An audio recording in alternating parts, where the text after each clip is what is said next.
Vamos lá, Jonas capítulo 1, nós vamos ler o capítulo 1 inteiro. Quem conhece a história de Jonas? Para mim saber aqui, se eu preciso explicar muito bem. Todo mundo conhece a história de Jonas, né?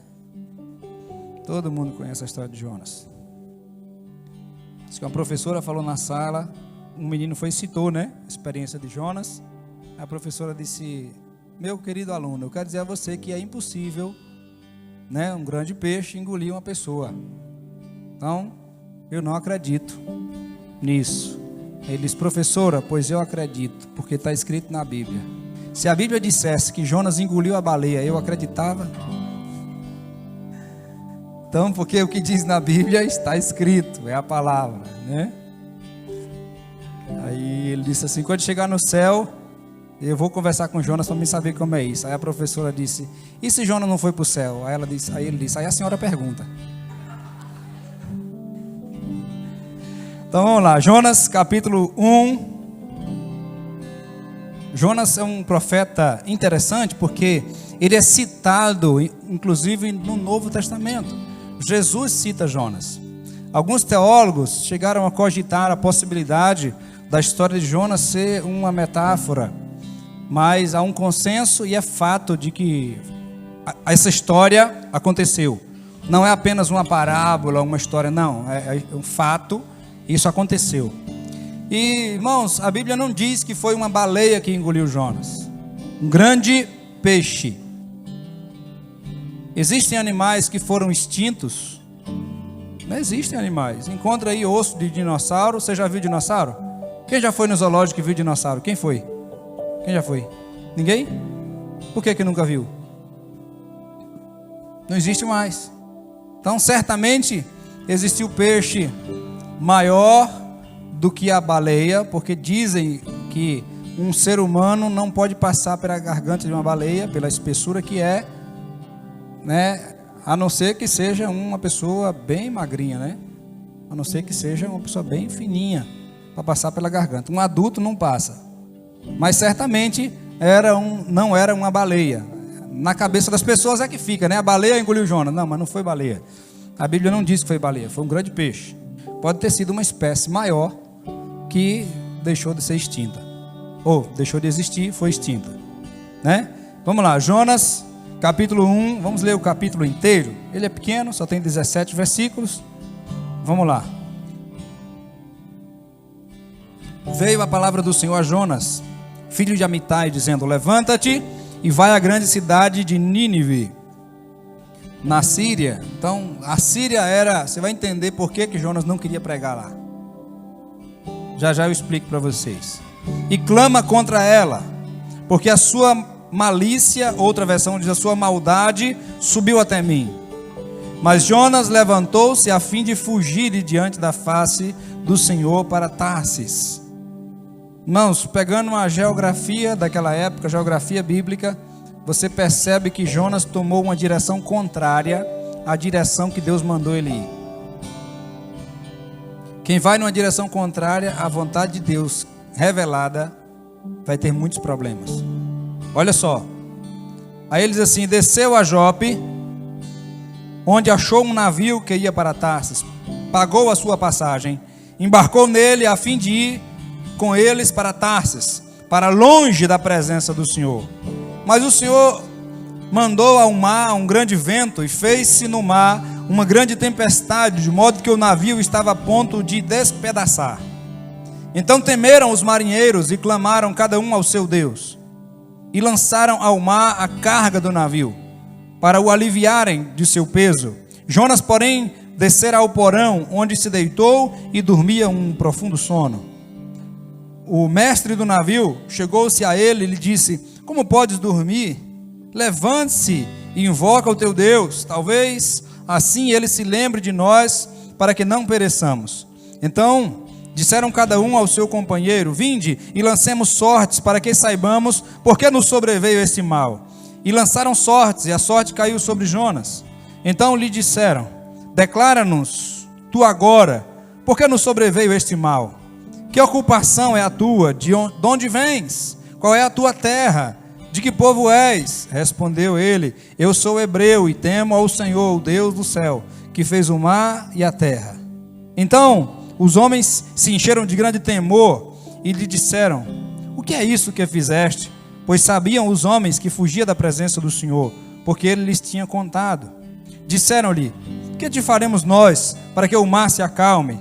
Porque o mar se elevava e engrossava cada vez mais. Ele lhes disse: levantai-me e lançai-me ao mar, e o mar se aquietará. Eu sei que é por minha causa que vos sobreveio essa grande tempestade. Entretanto, os homens remavam, esforçando-se para alcançar a terra, mas não podiam, porque o mar se ia embravecendo cada vez mais contra eles. Então clamaram ao Senhor: ó Senhor, nós te rogamos, não nos deixes perecer por causa da vida desse homem, e não ponha sobre nós sangue inocente, porque tu, Senhor, fizeste como te aprouve. Então levantaram a Jonas e o lançaram ao mar, e cessou o mar da sua fúria, o mar se acalmou. Temeram, pois, estes homens ao Senhor com grande temor, e ofereceram sacrifícios ao Senhor e fizeram votos. Mas o Senhor deparou um grande peixe. Preparou o quê? Não foi uma baleia? Não, foi um grande peixe, para que tragasse a Jonas. E Jonas esteve 3 dias e 3 noites nas entranhas do peixe. Vamos orar mais uma vez, queridos? Pai, nós te agradecemos por tua palavra. Te agradecemos porque em cada passagem, Senhor, das Escrituras, existem coisas, princípios que estão guardados para trazer lição de vidas para nós. Porque o Senhor preservou a tua palavra ao longo dos anos, para nos ensinar e para nos mostrar princípios eternos. Por isso fala ao nosso coração, Senhor, através da tua palavra nessa noite. Essa é a nossa oração. Nós te pedimos, Senhor, em nome de Jesus. Amém. Pode sentar, queridos.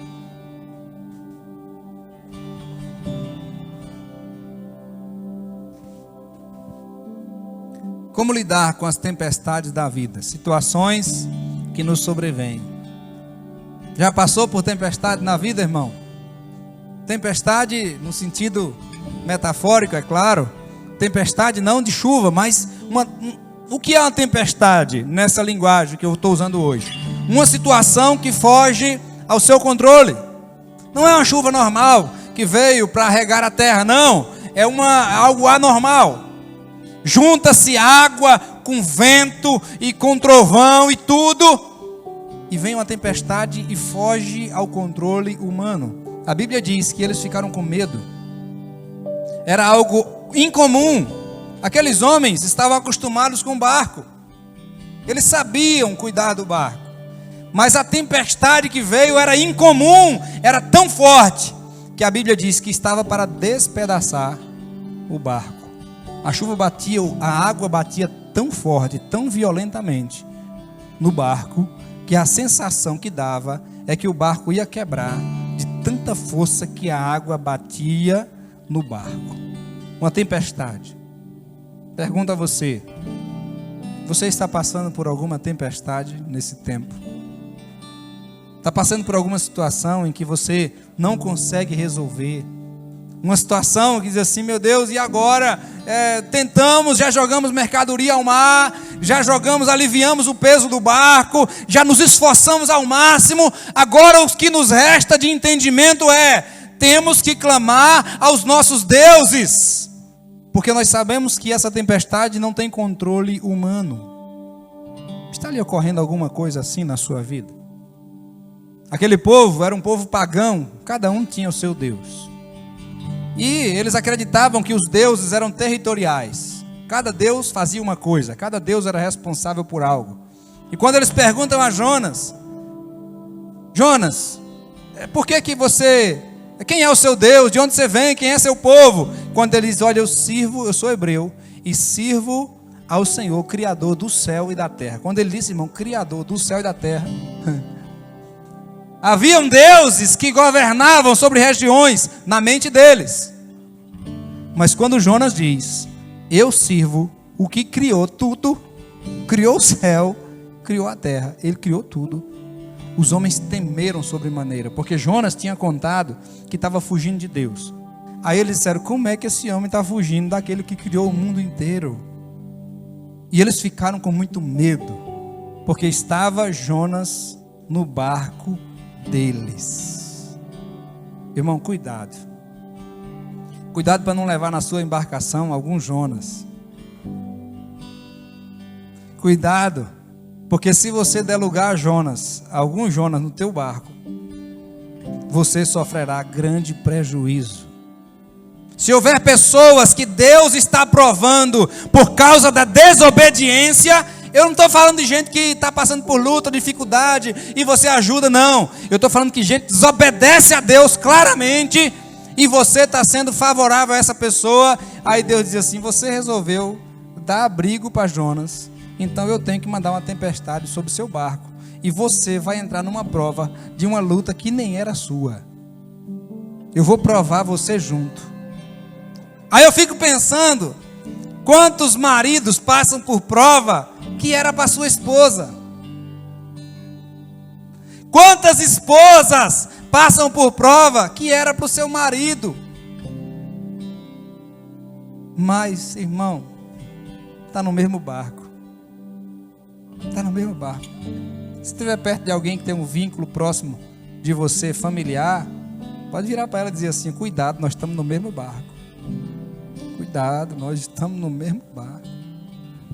Porque se Deus quiser corrigir você, esse barco vai ser sacudido e eu estou dentro. Eu estou junto, então por favor, obedeça a Deus, para que eu não passe por dificuldade e por tempestade sem merecer. Aqueles homens, irmão, não tinham feito nada contra Deus, mas eles estavam sendo provados por causa de Jonas, que estava no barco deles. Cuidado a quem você socorre. Sempre ore, irmão. Você tem que tirar alguém de uma situação. Em mim, irmão, está um negócio que é bom, mas ao mesmo tempo é perigoso. Eu quero resolver o problema dos outros. Tem alguém contando um problema, na minha cabeça já está: como é que eu resolvo o problema dessa pessoa? Uma vez eu fui fazer um curso em São Paulo. Eu trabalhava numa empresa que mexia com pneu, e eu fui enviado para fazer um curso na fábrica em São Paulo. E aí no avião, eu estava tranquilo. Eu não gosto de ler, quando estou viajando eu gosto de ler parado, mas mexendo, avião, no carro, nada, eu não gosto de ler. Me dá um pouco de agonia, e aí eu não gosto de ler. E aí eu não fui lendo, e uma pessoa começou a contar um problema na poltrona de trás. Começou a conversar com outra e contando uma situação difícil e tal. Irmão, acredita que minha cabeça foi levada por aquele problema? E eu já estava caçando uma solução para um problema de uma pessoa que nem me pediu conselho. A pessoa não me pediu ajuda, não me pediu oração, mas na minha cabeça já estava: como é que eu resolvo o problema dessa pessoa? Então cuidado para você não querer socorrer um Jonas que está desobedecendo a Deus. Olha o que o texto diz. O texto diz assim: eles começaram a jogar as coisas no mar. Olha o versículo 2. Desceu para Jope, embarcou, pagou a passagem para ir para o lado contrário. Olha o texto, verso 4. Mas o Senhor mandou ao mar um grande vento, e fez-se no mar uma grande tempestade, de modo que o navio estava a ponto de despedaçar. Então temeram os marinheiros e clamaram cada um ao seu Deus. Ou seja, reconheceram que não era uma tempestade normal. A outra parte do versículo diz: e lançaram ao mar cargas do navio. Irmão, Jonas pagou a passagem, mas a passagem de Jonas era um valor irrisório comparado às cargas que o navio estava levando, que teve que ser jogada ao mar. Prejuízo financeiro. Quem sabe ali tinha carga de outras pessoas, e eles tinham que indenizar essas pessoas depois. Passaram de pessoas que estavam trabalhando para alguém que estava entrando numa dívida por ter levado Jonas dentro do barco. Cuidado para quem você dá carona na sua vida. Cuidado. Você pode estar perto de um Jonas. Esteja disposto a enfrentar a tempestade se você resolver ajudar um Jonas. Mas não ajude ninguém a fugir da presença de Deus. Como é que eu faço então? Pastor, eu já identifiquei que eu estou numa tempestade. O que é que eu tenho que fazer? Como é que eu faço? O texto diz assim, que a primeira coisa que aconteceu, versículo 5, e que Jonas teve que fazer, Jonas estava dormindo, irmão. Como é que alguém fugindo de Deus, numa tempestade, consegue dormir? Tem gente aqui que perde o sono se estiver passando algum problema grave. Quem está aqui que perde o sono? Quem perde o sono? Perde o sono, beleza, normal, certo. Agora tem gente aqui também, pode ser que tenha aqui também, geralmente é um número menor, que tem sono demais quando está passando por problema, prefere ir dormir. Tem alguém aqui assim? Consegue dormir na tempestade, na luta, na dificuldade? Tem alguns, são poucos, eu estou entre esses. Irmão, o trem está pegando fogo e eu digo, eu vou dormir um pouquinho. Irmão, e eu durmo. Eu me lembro que um dia choveu e as calhas aqui estavam entupidas e a água transbordou e molhou as salas e molhou arquivo e molhou o computador. E aí mandaram foto para mim e disse, pastor, olha vídeo, olha o que aconteceu aqui. E eu, irmão, estava muito cansado. Falei, olha, estão esvaziando aí, estão tirando a água, tá tirando a água, tá bom. Eu falei, já eu chego aí. Aí pensei, vou dormir 10 minutos. Irmão, e eu deitei e dormi 10 minutos. Cronometrei 10 minutos. E dormi 10 minutos, depois eu levantei e vim para cá revigorado para ajudar a secar as águas e tirar as águas das salas que estava cheio. Então existe um tipo de pessoa e eu fui pesquisar um pouco sobre isso. Porque tem gente, aqui irmão, não é o caso de Jesus. Porque Jesus no Novo Testamento, ele dorme e estava tendo uma tempestade, mas Jesus estava dormindo ali não é porque ele estava indiferente à situação. Jesus estava dormindo porque ele estava muito cansado. Ele estava dormindo sobre uma almofada e ele sabia que ele não perdeu o controle de nada que estava acontecendo ali. Jesus tinha o controle sobre a tempestade? Sim ou não? Sim ou não? Claro que tinha. Jesus tinha domínio, nada tirava a paz de Jesus. Você só consegue decretar palavras proféticas do lado de fora quando você tem domínio pelo lado de dentro, domínio próprio, que é concedido pelo Espírito Santo. E Jesus, no momento certo, depois que os discípulos tentam e não conseguem, levanta e diz assim, mar, quieta-te, cala a boca, fica quieto, para de movimento. O mar reconheceu aquela voz de quando ele foi criado. Opa, nós conhecemos essa voz que nos criou há muito tempo atrás e parou sossego. Agora o negócio de Jonas era diferente. Jonas estava desobedecendo a Deus, errado, fugindo da presença de Deus, em desobediência, e Jonas cai num sono profundo. Como é isso? Existem algumas linhas da psicologia que diz que uma ansiedade ou uma depressão profunda dá sono. E nós enxergamos isso em alguns personagens bíblicos. Você vê, por exemplo, Elias, que fugiu com medo de Jezabel. E o que é que Elias vai fazer? Elias corre muito, depois está cansado. E a Bíblia diz que ele vai dormir. E ele levanta, faz uma oração a Deus e diz, eu quero morrer. E ele deita e vai dormir de novo, irmão. Personalidades diferentes. Tem gente que quando passa por uma pressão muito grande, a sensação dele é, eu quero escapar um pouco dessa situação, eu quero dormir um pouco, eu vou desligar. E ele aperta o botão do sono e diz, eu vou ficar um pouquinho ausente, porque eu vou descansar a minha mente. Eu vou ficar um pouquinho fora de cena, porque eu estou cansado, eu estou estressado, e eu vou dormir. Tem gente que quando está estressado vai pescar, né? Irmão, se eu for pescar quando eu estou estressado, eu fico mais estressado. Mas dormir para mim é uma beleza. Eu durmo, parece que eu levanto mais tranquilo e parece que já tem até uma solução para o problema. Mas Jonas certamente estava indiferente ao chamado de Deus. E certamente o Senhor falando com ele, e ele diz assim, não, eu vou dormir, eu não quero saber de nada. Eu não estou nem aí porque o Senhor quer falar. E por que ele não queria ir? Jonas recebeu um chamado claro de Deus. O nome do povo, a cidade. Mas eles eram assírios, eram um povo inimigo do povo de Deus. E Jonas diz, eu não vou não, esse povo rebelde. Deus mandou eu pregar uma mensagem de arrependimento, vai que esse povo se arrepende. Então não vou deixar não. Eu vou deixar Deus mandar fogo e matar todo mundo. Porque esse povo é ruim. Eu não vou pregar não, mensagem de arrependimento, vou nada. Irmão, profeta que tem um chamado, vai fazer a obra por bem ou por mal. Profeta que foi chamado por Deus vai servir por bem ou por mal. O texto não diz que depois que eles jogaram Jonas na água, aqueles homens adoraram a Deus, ofereceram sacrifício, até na desobediência o povo do barco se converteu. Olha só. Mas qual é a primeira coisa que tem que fazer para poder vencer a tempestade? Primeira coisa. Tem alguma coisa que Deus quer mostrar para você e que pode ser que você está dormindo para aquilo. Você não está percebendo. Olha o versículo 5. Primeira coisa, como lidar com a tempestade? Primeira coisa, acorde. Acorda. Ei, acorda. Versículo 5 diz: então temeram os marinheiros e clamaram cada um ao seu Deus e lançaram ao mar a carga do navio para aliviarem do seu peso. Jonas, porém, descera ao porão, onde se deitou e dormia um profundo sono. O mestre, aquele chefe do barco, chega e diz assim: como é que você dorme numa situação dessa?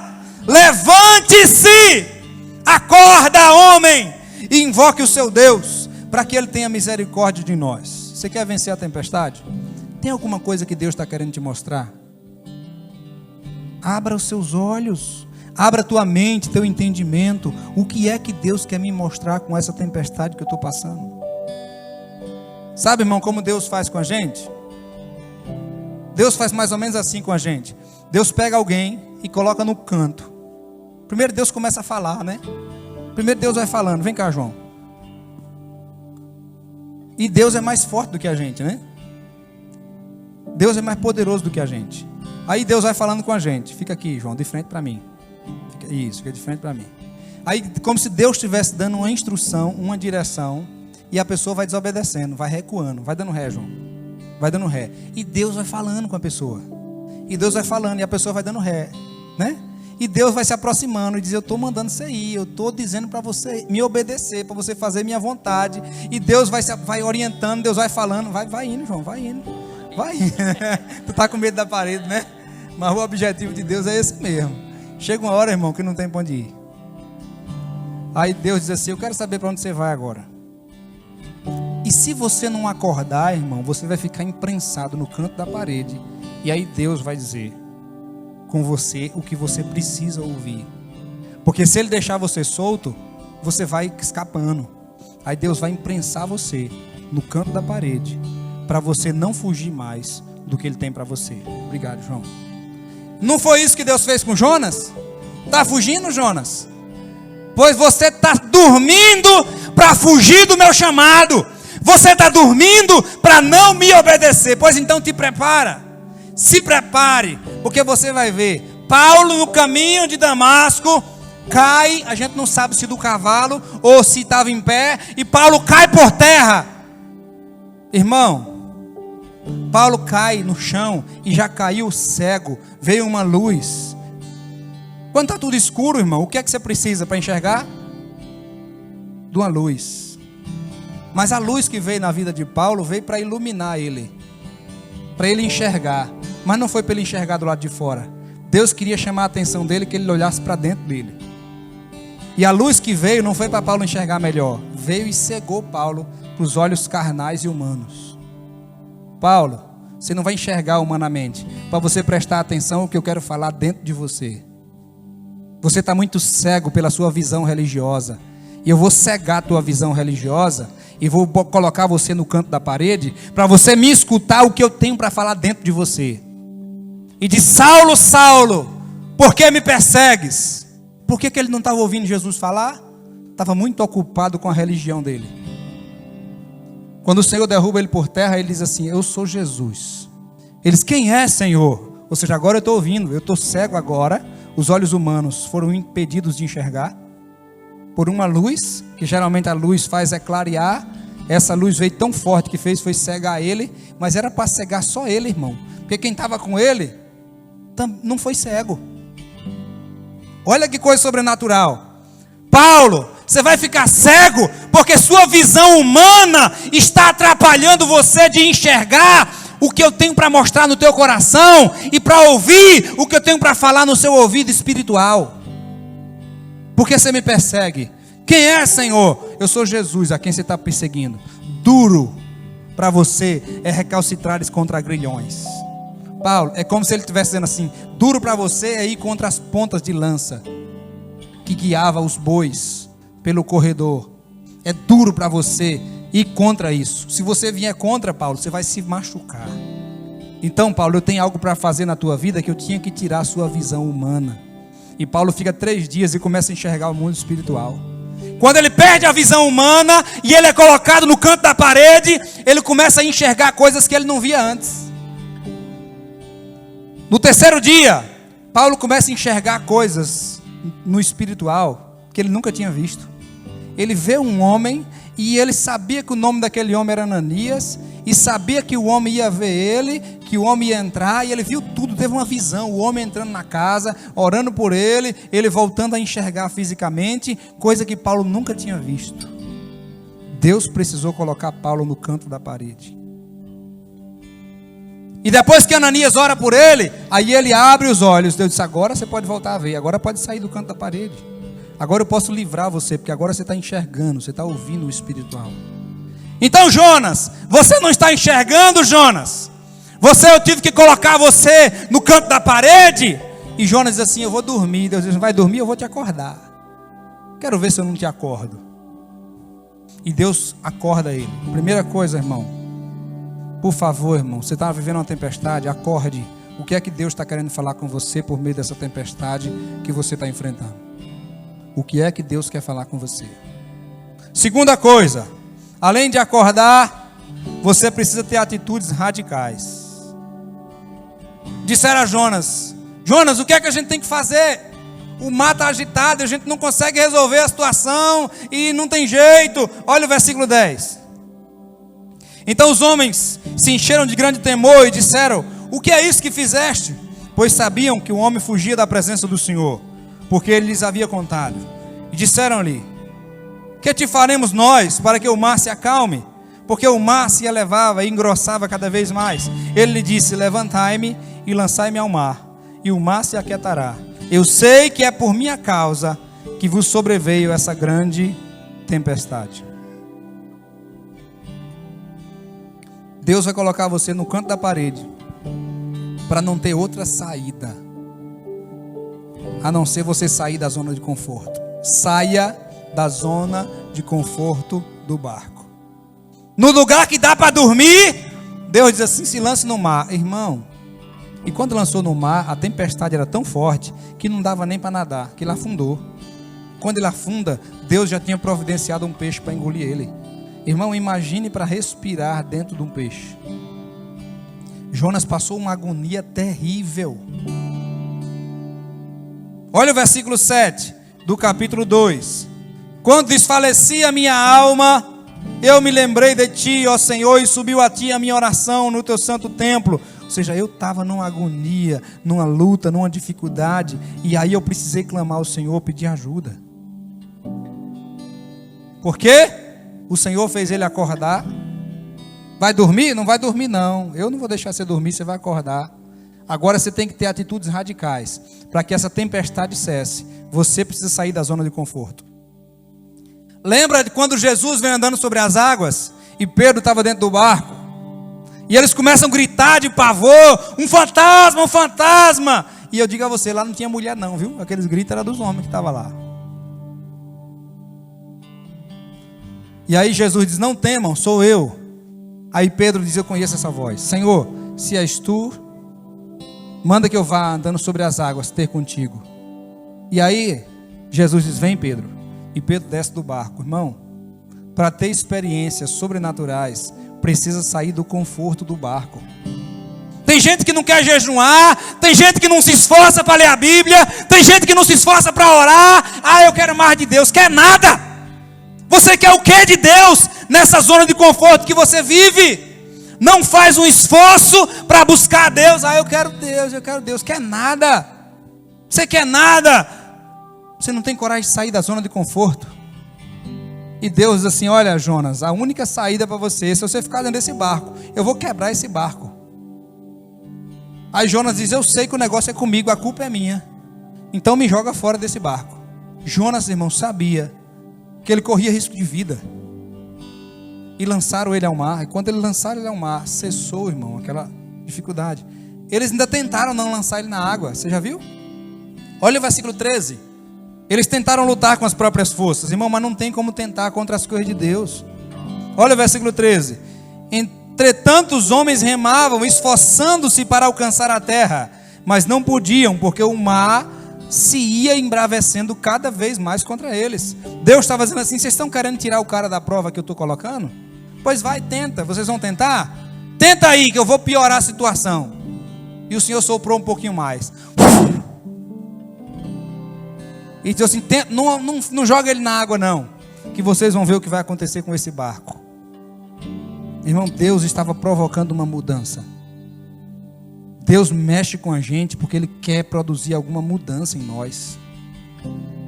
A tribulação, a angústia, a tempestade deve produzir em mim ou uma sensação de desespero, e eu vou dormir e ficar indiferente à vontade de Deus, ou então Deus vai mandar uma tempestade para me acordar e me tirar da zona de conforto. Então, irmão, você precisa ter atitudes radicais para que você vença essa tempestade. Terceira coisa, penúltima, busque a Deus. Você tem que sair da zona de conforto. Você tem que agora buscar a Deus. Você tem que agora fazer algo diferente. Olha o versículo 14. E nós vamos passar para o capítulo 2. Então clamaram ao Senhor: ó Senhor, nós te rogamos, não nos deixe perecer por causa da vida desse homem. O pessoal do barco começou a buscar a Deus. O pessoal do barco começou a clamar a Deus. E agora? E Jonas? O que é que fez? Jonas começou a buscar a Deus também? Claro. Olha o capítulo 2, versículo 1. Jonas, quando foi jogado no mar, que o peixe engoliu ele, olha só: orou Jonas ao Senhor seu Deus das entranhas do peixe. Disse ele: na minha angústia clamei ao Senhor, e ele me respondeu. Das profundezas da sepultura gritei. Outra versão diz assim: das profundezas do inferno eu gritei, e tu ouviste a minha voz. Irmão, quer sair da tempestade? Não adianta esforço humano. Não adianta esforço humano. Você vai ter que começar a buscar a Deus. Além de acordar, de despertar, ter atitudes radicais, você vai ter que começar a fazer um negócio diferente. Você vai ter que buscar a Deus e buscar refúgio nele. Porque no Salmo 46, verso 10, diz assim: aquietai-vos e sabei que eu sou Deus. Ele está dizendo assim: vocês precisam confiar em mim. Enquanto eu não estou confiando em Deus, eu preciso buscar a presença dEle. Eu preciso me esforçar para orar e para buscar a face dEle. E Jonas começa a buscar a Deus. Ele começa a dizer: Senhor, me ajude, eu não sei o que fazer. E agora, o que é que acontece em seguida? A última coisa. Fique de pé, que eu vou falar a última coisa, e em seguida a gente vai orar.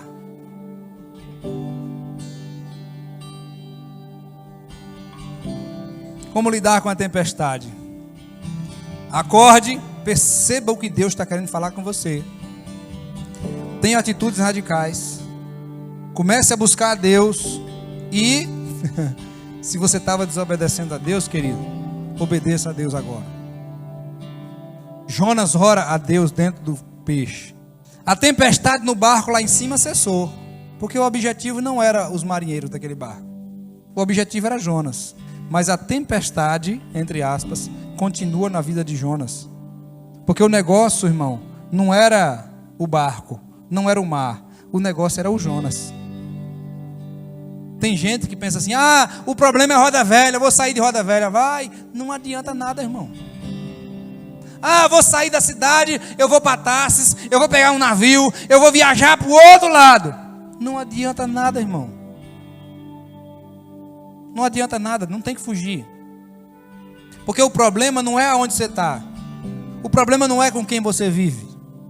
Pode ser que o problema esteja em você. E pode ser que não haja uma tempestade à sua volta. O problema é quando a tempestade está dentro de você e que você não consegue ter paz. E Deus está dizendo assim: eu quero te acordar com essa tempestade. Eu estou colocando você no canto da parede para que você pare para me escutar, para que você enxergue o espiritual, para que você veja o que eu quero fazer na sua vida. Eu vou permitir provas na sua vida.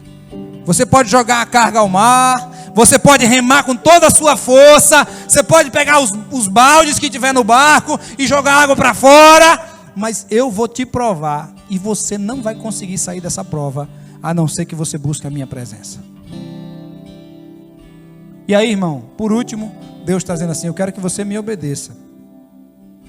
Deus faz o grande peixe viajar no sentido contrário e vomita Jonas lá perto da cidade que ele tinha que ir.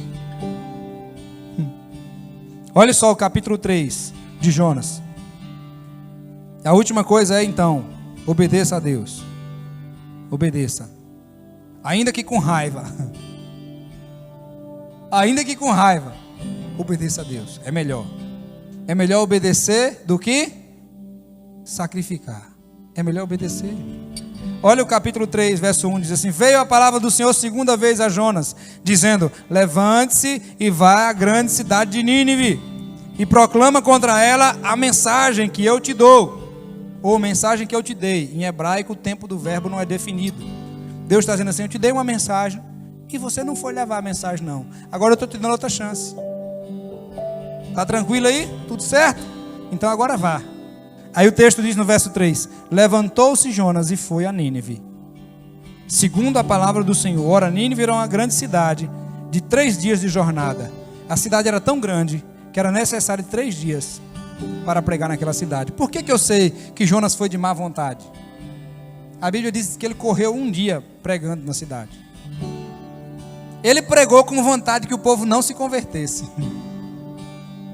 Ah, seus miseráveis! Vocês estão em pecado e Deus vai mandar fogo. Eu imagino que Jonas passou correndo na cidade, atravessou a cidade, chegou do outro lado e disse: agora eu vou esperar só o fogo vir e acabar com tudo. E ele fica num lugar mais alto e espera para ver a destruição da cidade. E Deus diz assim: Jonas, você quer que eu mate o povo mesmo? E ele está lá sofrendo, irmão, esperando o povo morrer. Ele não vai embora não, ele fica esperando o povo morrer. A Bíblia diz que o sol começou a queimar a cabeça dele, porque ele era de pouco cabelo, ele era calvo. Começou a ferir a cabeça dele o sol. Aí Deus fez nascer uma planta de um dia para o outro, uma árvore que cresceu de um dia para o outro de maneira milagrosa. Aí Jonas: opa, que beleza, agora na sombra, embaixo da árvore, está tudo tranquilo por aqui, está sossegado. Eu vou esperar o juízo de Deus para matar aqueles miseráveis. E a Bíblia diz que ele dorme, no outro dia Deus manda os vermes e come a planta num dia. Assim como veio de maneira sobrenatural, também é destruída de um dia para o outro. E aí ele fica com raiva. Ele diz: Deus, por que o Senhor matou essa planta? Me mate. E Deus diz assim: é razoável essa sua ira? E ele diz: sim, eu tenho motivo para estar com raiva. O Senhor matou a plantinha. E Deus diz assim: Jonas, você está com dó de uma planta que você nem criou. Não devia eu me compadecer de uma cidade com 120 mil pessoas que eu criei, além dos animais que tem nela?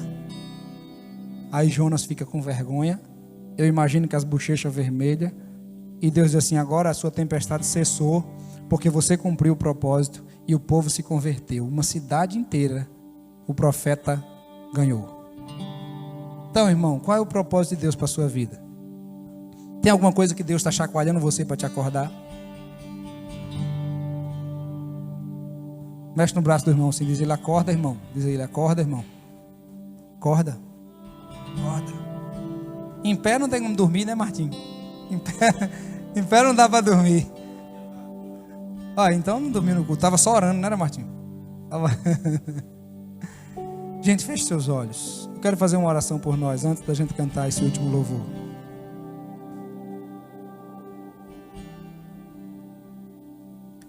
Senhor, que história tão fantástica, que é ensinada até na escolinha bíblica para as crianças, porque é algo tão incomum que aconteceu na vida desse profeta. Mas quando nós olhamos o contexto, Senhor, nós entendemos que tudo partiu de um propósito do Senhor de salvar uma cidade, e do sentimento de um homem que queria que a justiça humana fosse feita e decidiu desobedecer o Senhor. Pai, nos ajude Se nós estamos enfrentando alguma tempestade por causa de alguma desobediência, nos ajude a enxergar, Senhor. Não permita que a nossa mente nos engane, nem justifique os nossos erros. Nos ajude a enxergar o Teu chamado para a nossa vida, Pai. Porque o chamado do Senhor para nós sempre envolve abençoar pessoas, cuidar de pessoas, transformar a vida de pessoas. A nossa vida, a vida de quem está à nossa volta, do próximo, e outras vidas, quem sabe. Pai, nos ajude a enxergar o Teu propósito. Nos ajude, Senhor. Se nós fomos colocados num canto da parede, fomos imprensados, talvez a nossa visão humana tenha sido ofuscada por causa das tempestades que tem vindo, que não permite a gente ver nem alguns metros à frente. Pai, nos ajude a enxergar. Por favor, Senhor, nos acorde. Nos faz despertar do sono espiritual que podemos estar.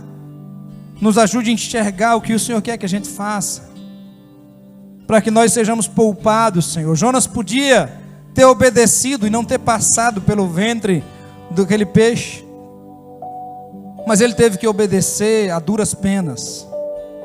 Pai, nos ajude a obedecer com um coração de filho, um coração de servo, um filho servo que decide obedecer seu pai.